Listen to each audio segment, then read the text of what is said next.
আসসালামু আলাইকুম। একটি গাছ তৈরি করতে পারে মিলিয়ন মিলিয়ন ম্যাচের কাঠি, কিন্তু একটি মাত্র ম্যাচের কাঠি পুড়িয়ে দিতে পারে, জ্বালিয়ে দিতে পারে মিলিয়ন মিলিয়ন গাছ। ঠিক তেমনি একটি নেতিবাচক চিন্তা ধ্বংস করে দিতে পারে, পুড়িয়ে দিতে পারে শত শত ইতিবাচক চিন্তাকে।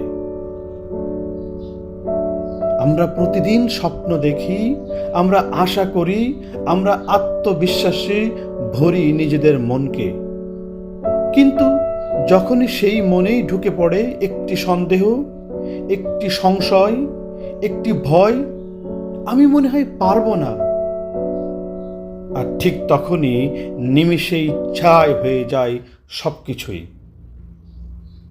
তাই বন্ধু, মনকে ভরাও ইতিবাচকতায়, যত্ন করো তোমার চিন্তাগুলোর, কারণ তুমি যা ভাবো তাই একদিন তুমি তাই হয়ে ওঠো।